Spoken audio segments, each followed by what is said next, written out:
Hello guys, welcome back to my channel. This is Sylvia Memoir, and welcome back if you are returning to my channel, and if you're new, thank you for being here. And as you can see from the video picture, this is another story time, ghost story, paranormal. And on this kind of series I basically talk through all of my paranormal or angelic experience that I had from many years since I was young. And so I'm sharing with you for the first time, all of the most important one, the ones that have been more scary or more weird, things like that. So on today's story, I'm taking you again to Italy, and this time we are going to Pisa. I think the majority of you will be familiar with Pisa, which is a beautiful town in Tuscany, which is also very famous for university, and so it's a very student kind of town, a little bit like Cambridge or Oxford for British people.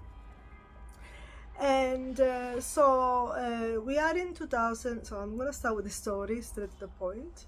So we are in 2002, 2003, and to make my parents happy, I decided to leave England after I've been here for, at that point I would have been here for 2 or 3 years, just under 3 years, to return to Italy and study university there. My sister was already in Pisa studying for a few years. She was close to graduation, and it was my parents' wish that I go back to Italy, and also that I follow a certain path, even if it wasn't my path. But sometimes, parents, they think, always they act as they think is the best for you, even if it's not always the case. But anyway, this is not the point of the story. The story is about the encounter that I had when I went to study briefly in Pisa University. So I go there, to study.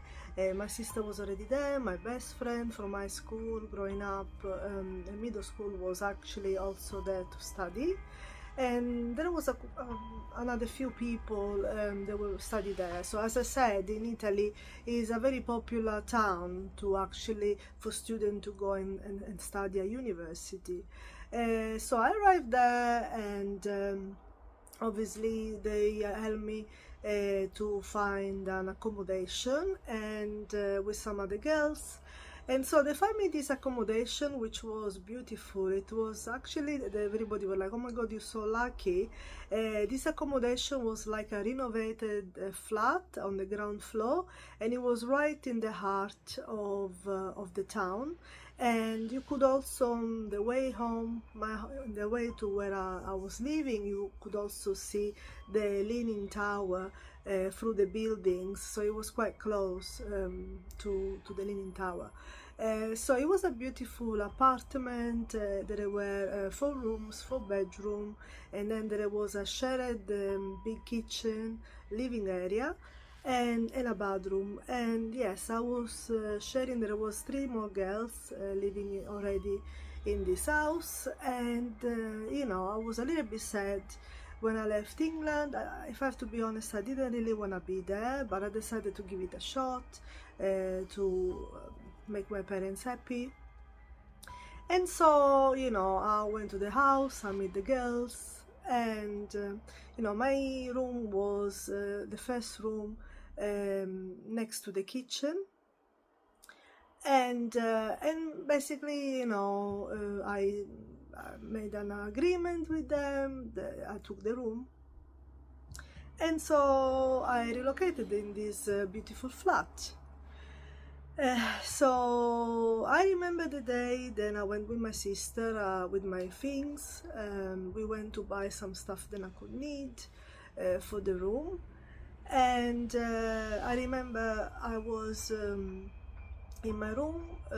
I greet the girls, and then after a while my sister went back to her own flat to just leave me free to unpack and settle down. So I remember I was in my room and I was unpacking the clothes and my stuff, and I could straight away feel a presence in the room. This is how it happens to me when it's either the places where I find myself, they are haunted, that there are presence there, or sometimes I get visitation, it depends. But in this case I could really feel the presence that was already there. And you know, at the beginning it wasn't too strong when I was unpacking stuff, and obviously I tried to ignore it, and I thought maybe it's just I feel a bit it's a bit a suggestion because it's like a renovated house. We are in the you know, right in the heart of the town with old buildings. And so I thought, but you know, I was trying to dismiss it basically, as I always done for many times. And so first few days, you know, I'm trying to settle in, and I'm getting very along with the girls, but I could really feel, and the presence became more, the presence that was in the room basically became stronger and stronger as the day were you know, passing by.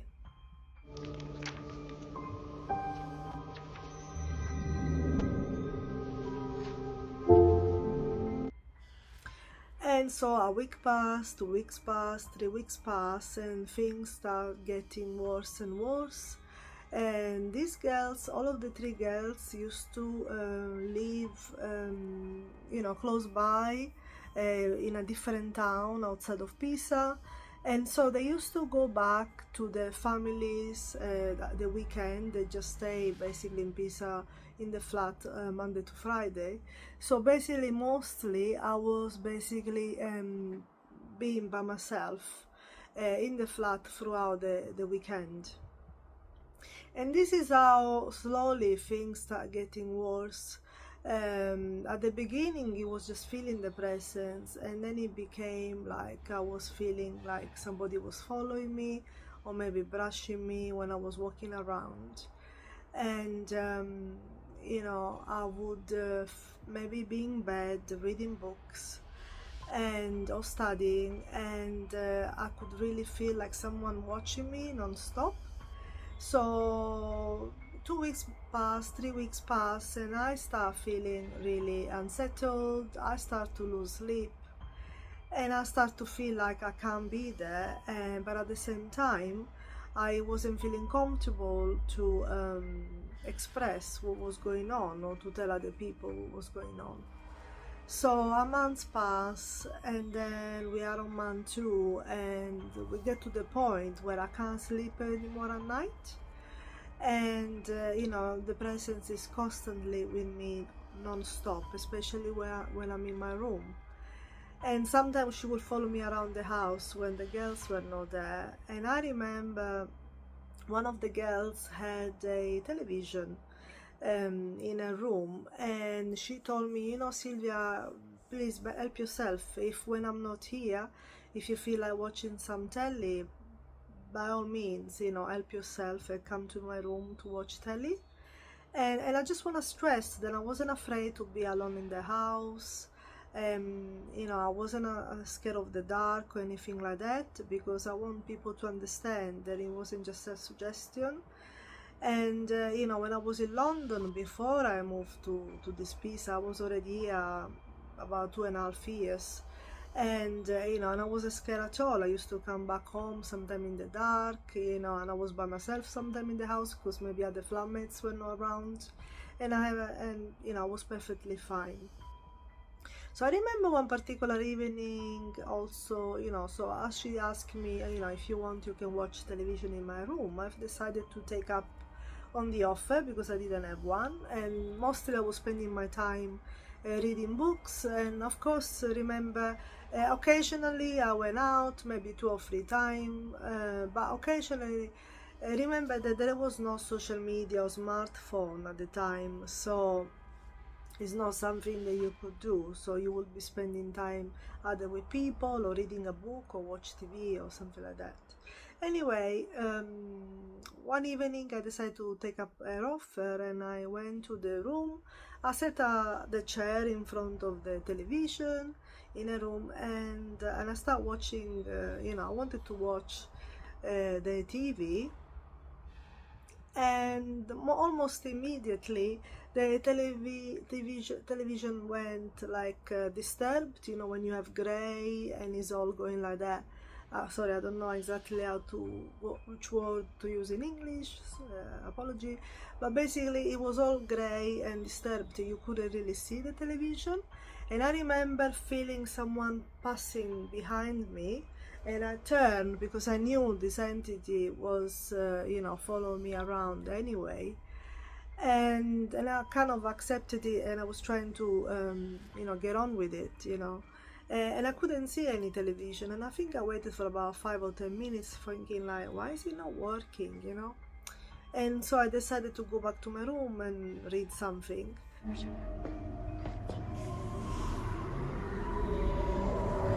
So after the weekend, she came back home, and I said to her, oh, just let you know, I don't think your television is working. During the weekend, I went to your room because I wanted to watch something, and, the screen was all blank and disturbed. And she said to me, oh, that's weird, because I've been even watching it today. I put it on, it's perfectly working, there is nothing wrong with it. And I said to her, really? Are you sure? Because when I tried to watch it on Saturday, when you were not here, the screen was all grey and, making noise. You couldn't see anything. She said, oh, that's strange, because I even put it on today and it's perfectly fine. So there's nothing wrong with the TV. And I thought, okay, I dismissed it, and I thought, okay, strange, I don't know. And anyway, so we got to month number 2, and then we approached number 3. I stayed there on total of 3 months. By the time we approached the beginning of month number 3, I start to feel very unwell. I was feeling depressed. I didn't want to be there. I couldn't sleep anymore. I was sleep deprived, and basically I just couldn't handle the situation anymore. I couldn't talk to anybody. So I make the conscious choice. I said, I don't want to be here. I tried it, it doesn't work.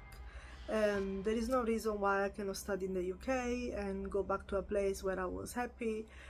So I decided to move back, and I make the decision, and I communicated this, to my parents. And then I start not wanting to speak to anybody. I was staying in my room most of the time, and I became a bit of a recluse. And so my parents got very worried. The girls were a little bit worried about me, and they could see that I was unhappy and I wasn't feeling great. So my mom, she decided to come to help me pack again, and help me to go back to London, to the UK. So my mom arrived. It was probably like a week before I left, and so she helped me to pack and everything. And obviously she was staying in the room with me, and I was the whole time I was there, because the presence was always there. I would never switch off the bedside table lamp. A little light was always have to be there on, because I knew that she was always there watching or following me, and so it was giving me a little bit of comfort, which for me was very weird, because I'm a kind of person that when I sleep I need to have pitch black. I cannot have lights, otherwise I can't sleep. But I just couldn't. So my mom arrived. We put a little emergency little single bed next to mine, and my mom, of course, wanted to switch off the light to go to sleep. And I said to her, Mom, just let you know, whatever you do whatever you want, but whatever you do not, by any circumstances, switch this light. We have to sleep with this little bedside lamp on. I'm sorry, but that's how it has to be. So my mom looked at me very shocked, because she knows I'm perfectly happy to sleep in the dark. And so she said, why? Why don't you want to switch off the lights? And also, how can you sleep with the lights on? And so I was desperate, and I decided to tell my mom the truth. And I said, Mom, I know this might sound crazy to you, but I feel presence in this room, and I felt it from the moment that I moved in. And she also followed me around the house, especially when I'm by myself, and I just can't take it anymore, and I can't wait to leave, and I can't sleep with the lights off, because the lights is giving me a little bit of comfort, as she's always here watching me. And my mom, she didn't judge, you know, she was very worried about me, and she listened to what I was saying. And she said to me, okay, don't worry, if this is how you're feeling, I won't switch it off, it's not a problem. So the next few days we didn't really talk about it anymore. We were more focused about getting ready for me to take my flight back to the UK. And the girls were very nice, and they decided to organize a little dinner together. And my mom, she decided to treat us with some Italian cuisine, some specific cuisine from our area. She made rice balls, and we were gonna have a little you know, farewell party where I say goodbye and everything. And so we you know, we get ready for dinner, and this, I think this was like the day before, or a couple of days before I was leaving. And so we are having dinner, and we are having a good time, enjoying my mom's food. And then my mom, she made an observation that I never noticed all of the time that I was there. And so my mom, she looked at the girls, she said, oh, this house is very nice, and I can see it's been renovated. What I find strange though is that all of the rooms have been renovated, that you girls have your bedroom with the same new furniture, except Sylvia. Sylvia's room has all the furniture, which haven't been changed clearly. And I just wonder why. So why would you renovate the whole house and change the bedrooms and make the old bedrooms all with the same furniture, the same, but leave the one of Sylvia with the older furniture? And as soon as my mom made this observation, the atmosphere changed in the table, and the girls were kind of look at each other, clearly very uncomfortable. And you know, almost like they want to say something, but they're not sure if they should say anything. And just bear in mind that I've never I've never mentioned anything to the girls what was happening to me or how I was feeling. Absolutely nothing. They didn't know. The only person that I spoke to about this is my mom when she arrived, in confidence, you know. So anyway, the girls are very uncomfortable. They're looking at each other, they don't know what to do. And they said, okay, so there is a reason for this. They tell my mom, and they say, we didn't want to tell Sylvia because we didn't want to make her uncomfortable. We didn't want her to feel a bit weird. And so we decided not to tell her anything. But the reason why the room of Sylvia has different furniture that looks older is because that room used to be the room of the daughter of the landlord, that she passed away when she was young. I guess she was about 18 or 19 or something like that, and she died of sickness, and that would be her bedroom. And so when the landlord decided to renovate the house and to rent it to students, he done it with the specific with the specification that he didn't want no one to change the bedroom of his passed daughter. Basically, that room needed to stay exactly as the daughter had it. Basically, he didn't want, so he renovated the whole house except for his daughter's room, which was the room where I was staying. And of course, when they said that, that was like a shock to me, because I didn't know nothing about this. And me and my mom, we looked at each other, and in that moment I realized this is what was happening. This is why I feel watched in my room. I really believe that the daughter of this landlord that passed from sickness at a young age, I think she was about 18 or something like that, was actually in my room still. A spirit was still there, and I could feel her, and she was watching me. I could feel her. She was following me around, and she was still attached to her bedroom, to the house, because that was her bedroom, and that is the bedroom when she was sick and when I believe she passed. So this was really a shock and for me and my mom. And of course, we didn't say anything to the girls after what they said. And I just understood, and I really believe that not the entity was only attached to a bedroom after she passed, a spirit, but I also got the impression that because I was having a hard time and I was very unhappy and I really didn't want to be there, you know, I was almost like forced to be there because I did it only to please my parents. She could see herself in me. She could see that I wasn't well, and then I was getting really depressed, and and so maybe she wanted to help me. You know, she could feel the energy from similar to when she passed. So anyway, I I didn't tell the girls about this. And then the next day, some other girl were supposed to come to view the room because she was gonna get the room. And the girls took me aside and they said, please, please, please, Sylvia, don't say anything about what we told you about the dead daughter of the landlord, because we don't want people to feel weird about taking the room, otherwise they might feel like they don't want to take it. So I said, okay, don't worry, I won't say anything. And of course, in my head, I was thinking, oh my God, they have no idea that actually the spirit of the girl is still there. But at the same time, I thought not everybody has the ability to sense spirit. So I thought, hopefully, this girl will be fine and she won't feel anything.